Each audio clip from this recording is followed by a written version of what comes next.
This video is brought to you by NordVPN. Get 75% off via the link below. The channel recently made a video taking a look at all of the ways that Crash Team Racing was changed over in Japan. Like most of the games in the franchise, Crash Team Racing had quite a few changes made to it in Japan to try and better appeal to Japanese tastes. In the video, I mentioned how the new remake version of the game, Nitro-Fueled, hadn't been released in Japan yet, and so it wasn't possible to fully compare the original game's changes to the new remake. However, now that the game has been released, we can take a look at the Japanese version of the remake too. If you missed the original game's video, you'll be able to find a link in the description below so you can check it out. Like mentioned, there were a lot of changes made to the original, but in the remake, not many changes have been made to the game at all. In fact, the overall Japanese localization job has actually been met with some controversy over in Japan due to it being seen as low effort and quality. As shown on the Japanese box art, the cover was, like the original game, redesigned so that it uses the Japanese design of Crash. However, the box art is pretty much where all changes end, aside from some language related matters. Even on the game's title screen, the game's name and logo was left completely untranslated despite being translated on the box. You may also recall how the original game had a different name over in Japan and was called Crash Bandicoot Racing rather than Crash Team Racing. The official Japanese name for the remake is also Crash Bandicoot Racing, but this isn't reflected in game. One source of controversy relates to the game's voice acting, and that despite being dubbed, the decision was made to recast the original game's voice actors. In some cases,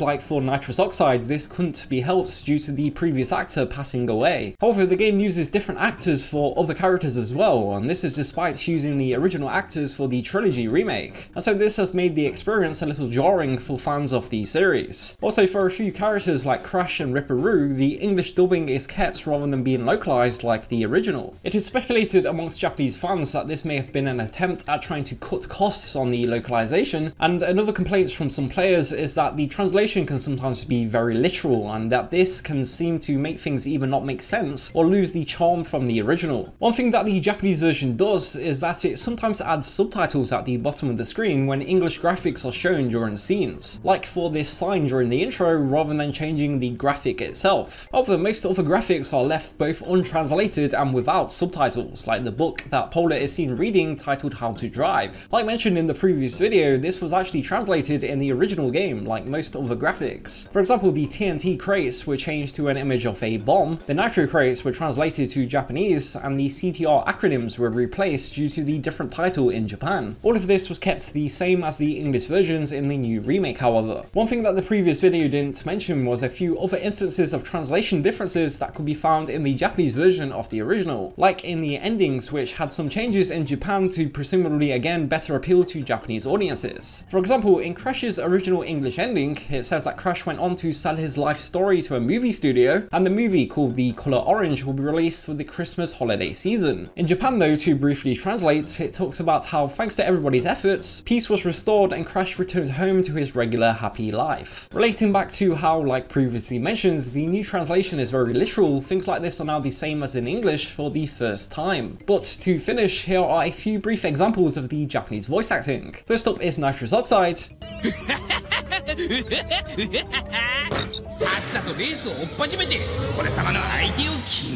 Then Aku Aku. Then Uka Uka. And then Coco. And then lastly, the 4 trophy girls as well as Torna.